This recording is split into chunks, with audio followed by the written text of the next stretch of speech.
Assalamualaikum warahmatullahi wabarakatuh. Selamat pagi untuk ibu dosen dan teman-teman sekalian. Terima kasih karena telah menyempatkan diri untuk menonton video saya di pagi yang cerah ini. Marilah kita panjatkan puji syukur atas kehadirat Tuhan Yang Maha Esa. Karena anugerah dan berkat-Nya lah saya bisa menyelesaikan tugas akhir sebagai pengganti final di mata kuliah Manajemen Sumber Daya Manusia. Perkenalkan, nama saya Nur Islamia Firda, mahasiswa dari kelas Rek B dengan NIM 2021-02143 oleh dosen pengampu Dr. Andi Tendresose, SE MSI.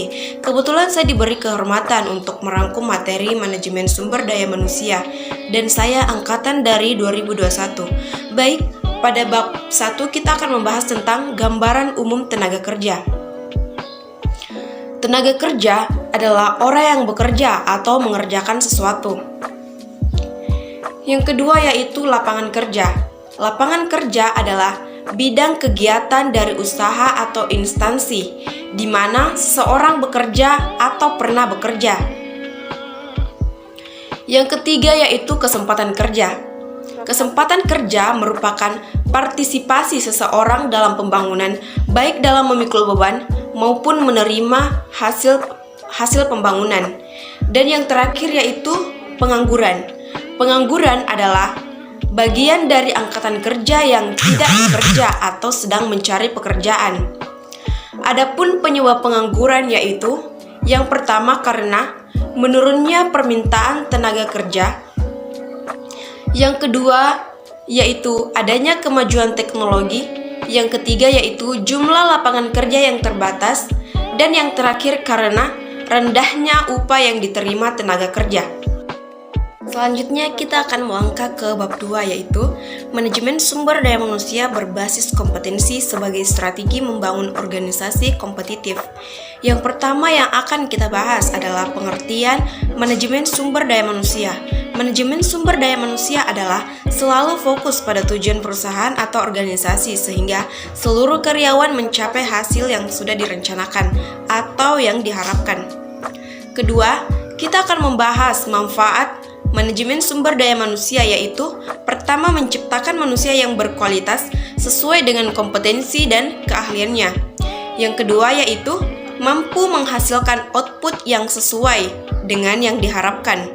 Pembahasan ketiga, saya akan membahas tentang bagaimana strategi manajemen sumber daya manusia dalam mencapai keunggulan bersaing, yaitu dengan cara yang pertama, melakukan pelatihan, kedua, pendidikan atau pembinaan, dan yang terakhir, dengan cara mengadakan perubahan sistem.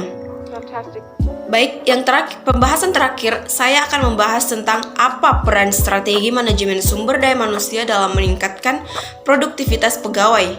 Pertama, dengan melakukan persiapan dan seleksi tenaga kerja, dan yang kedua, pengembangan dan evaluasi karyawan. Selanjutnya kita akan melangkah ke bab 3 yaitu konsep manajemen sumber daya manusia. Pada bab ketiga, kita akan membahas tentang apa itu manajemen sumber daya manusia, bagaimana pengembangan sumber daya manusia, dan bagaimana konsep manajemen strategi. Manajemen sumber daya manusia adalah pemanfaatan sejumlah individu secara efisien dan efektif, serta dapat digunakan secara maksimal untuk mencapai tujuan organisasi atau perusahaan. Yang kedua, pengembangan sumber daya manusia yang terbagi menjadi dua yaitu on-the-job training atau pendidikan dan job rotation atau simulasi dan penghargaan. Pembahasan ketiga yaitu konsep manajemen strategi yang terbagi menjadi dua yaitu strategi besar atau grand strategy dan strategi global. Baik, selanjutnya saya akan membahas bab 4 dengan judul Manajemen Sumber Daya Manusia pada Organisasi Global. Di bab 4 saya akan membahas jenis-jenis sumber daya manusia global, jenis-jenis organisasi global, fungsi manajemen sumber daya manusia pada organisasi global, dan faktor yang mempengaruhi manajemen sumber daya manusia dalam organisasi global. Baik, yang pertama yaitu jenis-jenis organisasi global. Terbagi menjadi 3 yaitu ekspatriat, warga dari tuan rumah, dan warga dari negara lain. Pembahasan kedua yaitu jenis-jenis organisasi global yang terbagi menjadi 3 yaitu pertama, beroperasi di dunia ekspor dan impor. Kedua, memiliki unit unit-unit operasi di negara lain. Dan yang ketiga, operasional memiliki unit perusahaan di beberapa negara lain yang digabungkan menjadi satu. Baik, pembahasan selanjutnya yaitu fungsi manajemen sumber daya manusia dalam organisasi global yang terbagi menjadi 6. Pertama, perencanaan sumber daya manusia. Kedua, pengangkatan dan pemberhentian karyawan. Ketiga, pengubahan tunjangan. Yang keempat, penilaian kerja atau pengembangan karir. Kelima, pelatihan. Dan yang keenam, keselamatan dan kesehatan kerja. Pembahasan terakhir di bab 4 yaitu faktor yang mempengaruhi manajemen sumber daya manusia dalam organisasi global yang terbagi menjadi 4, yaitu pertama karena faktor budaya, kedua karena faktor pendidikan, ketiga karena faktor sistem ekonomi, dan yang terakhir karena faktor sistem politik. Selanjutnya saya akan melangkah ke bab 5 dengan judul Konsep Manajemen Sumber Daya Manusia Strategik, di mana saya akan membahas tentang pentingnya manajemen strategik, bagaimana strategi manajemen sumber daya manusia, bagaimana pendekatan untuk pengembangan strategi, dan bagaimana pendekatan untuk mencapai kesesuaian strategik. Pertama, kita akan membahas tentang pentingnya manajemen strategik. Pentingnya manajemen strategik bertujuan untuk mewujudkan strategi dan kebijakan organisasi melalui pengembangan program dan prosedur yang dimiliki organisasi.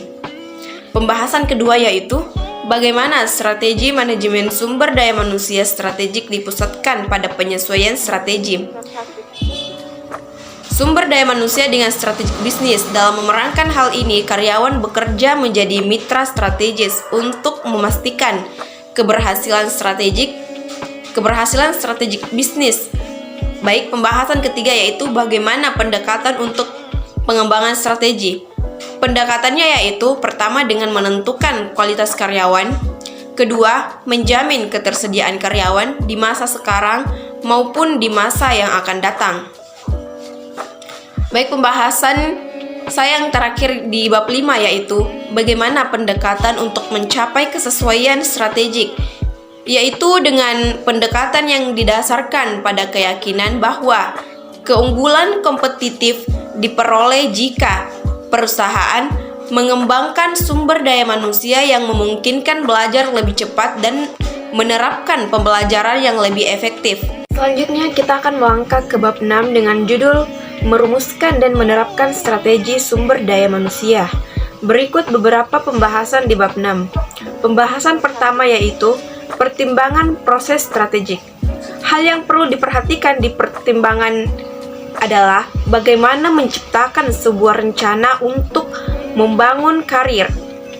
Pembahasan kedua yaitu beberapa pertimbangan proses dasar strategik sumber daya manusia. Yang pertama, menyatukan perencanaan bisnis. Kedua, bagaimana manajer melakukan perencanaan bisnis. Dan yang ketiga, bagaimana merancang motivasi menjadi tujuan.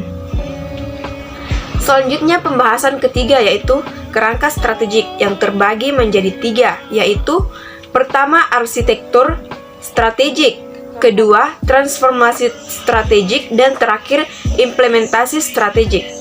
Baik, pembahasan selanjutnya yaitu peran strategik. Adapun peran strategik yaitu dapat melaksanakan tugas dan tanggung jawab. Selanjutnya, pembahasan terakhir yaitu strategi untuk pembangunan organisasi. Pengembangan organisasi dikatakan sebagai proses yang sangat memerlukan waktu dan hasil yang tidak instan karena banyaknya tahapan proses dan evaluasi selama dijalankan.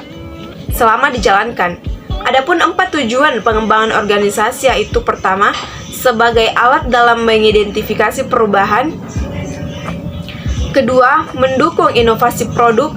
Ketiga, mempromosikan dan mengelola pertumbuhan. Dan yang terakhir, menganalisis proses kerja. Selanjutnya yaitu bab 7 dengan judul Sistem Informasi Sumber Daya Manusia. Model sistem informasi sumber daya manusia dibagi menjadi 3, yaitu pertama SIA atau sistem informasi akuntansi, kedua penelitian sumber daya manusia, dan terakhir intelijen sumber daya manusia. Adapun manfaat diterapkannya sistem informasi sumber daya manusia yaitu 1. Meningkatkan efisiensi, 2. Meningkatkan produktivitas, dan ketiga yaitu manajemen data. Selanjutnya yaitu bab 8 dengan judul Membuat Strategi untuk Manajemen Budaya. Ada 4 strategi yang membangun budaya organisasi, yaitu dengan cara fokus pada kesehatan mental setiap orang. Kedua, tanamkan toleransi dalam organisasi. Ketiga, ciptakan komunikasi yang efektif, dan terakhir, wujudkan kesetaraan di tempat kerja. Selanjutnya pada bab 9 dengan judul Strategi Manajemen Perubahan. Adapun strategi manajemen perubahan dibagi menjadi 3, yaitu strategi integrasi, strategi intensif, dan strategi defensif.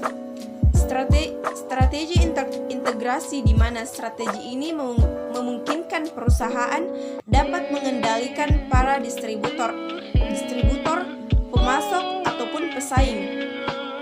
Sedangkan strategi intensif memerlukan usaha intensifikan posisi persaingan perusahaan dengan produk yang hendak ditingkatkan.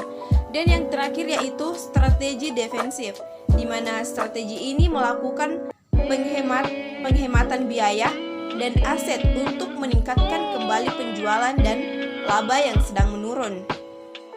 Selanjutnya saya melangkah ke bab 10 dengan judul Strategi Manajemen Kinerja. Adapun cara pemimpin mengelola kinerja karyawan yaitu dengan cara pertama, lakukan komunikasi secara rutin. Kedua, berikan pelatihan untuk karyawan.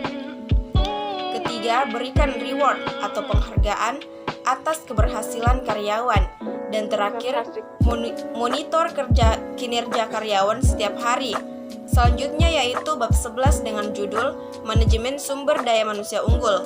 Ada 4 poin yang akan saya bahas di bab ini. Pertama yaitu pengertian sumber daya manusia unggul. Pada dasarnya, sumber daya manusia unggul adalah sumber daya yang paling diandalkan, bisa melakukan hal apapun yang memiliki nilai lebih daripada orang lain. Kedua yaitu mencapai keunggulan sumber daya manusia. Untuk mencapai keunggulan sumber daya manusia itu sendiri terbagi menjadi 2 konsep, yaitu konsep eksternal dan internal. Poin ketiga yaitu kegiatan pengembangan organisasi. Tujuan pengembangan organisasi adalah agar organisasi dapat merespon dan beradaptasi dengan lebih baik terhadap perubahan industri atau kemajuan teknologi. Poin terakhir yaitu pendekatan untuk mencapai kesesuaian strategi. Pada dasarnya, setiap orang adalah pemimpin. Dan hampir seluruh waktu yang kita miliki digunakan untuk memimpin diri sendiri, baik di kehidupan rumah tangga maupun dalam berinteraksi dengan pekerjaan di kantor. Saya akan membahas materi di bab 12 dengan judul Perencanaan Sumber Daya Manusia. Adapun tujuan dari perencanaan sumber daya manusia yaitu pertama, untuk menentukan kualitas dan kuantitas karyawan. Kedua, untuk menghindari kekurangan dan kelebihan karyawan. Ketiga, untuk mempermudah koordinasi, integrasi, dan sinkronisasi atau biasa disebut dengan KIS. Keempat, untuk menghindari terjadinya mismanagement dan tumpang tindih dalam pelaksanaan tugas. Dan terakhir yaitu menjadi dasar dalam melakukan penilaian karyawan. Syarat-syarat perencanaan karyawan ada 4, yaitu harus mengetahui secara jelas masalah yang akan direncanakan, harus mampu mengumpulkan dan menganalisis informasi tentang sumber daya manusia, harus mampu membaca situasi sumber daya manusia masa kini dan masa yang akan datang, dan terakhir harus mengetahui secara luas peraturan dan kebijaksanaan perburuhan permintaan. Selanjutnya yaitu bab 13 dengan judul Pentingnya Perencanaan Karir. Adapun manfaat perencanaan karir yaitu pertama, menurunkan tingkat perputaran karyawan. Kedua, mendorong semangat kerja karyawan. Ketiga, membantu menciptakan keanekaragaman angkatan kerja. Keempat, membuka jalan bagi karyawan yang potensial. Dan terakhir, membantu membangun penawaran internal atas talenta yang dapat dipromosikan. Selanjutnya saya akan melangkah ke bab 14 yang merupakan bab terakhir di materi MSDM dengan judul Manajemen Sumber Daya Manusia yang Unggul. Solusi agar sumber daya manusia unggul. Untuk menyelesaikan masalah di atas terdapat dua pihak yang berbenah, yaitu pihak pekerja dan pemerintah. Pekerja harus mengetahui apa yang dibutuhkan di dunia kerja dan harus bisa memenuhi. Bagi pemerintah didorong untuk menambah universitas dan lembaga vokasi, serta harus mendukung UMKM lokal agar bisa menambah lapangan pekerjaan. Jika solusi itu dijalankan dengan baik, maka angkatan pengangguran di Indonesia akan menurun. Dan daya saing sumber daya manusia Indonesia akan meningkat. Baik, itulah tadi rangkuman materi dari bab 1 sampai dengan bab 14. Semoga bermanfaat bagi kita semua, terutama bagi diri saya sendiri. Kurang dan lebihnya mohon dimaafkan. Wassalamualaikum warahmatullahi wabarakatuh.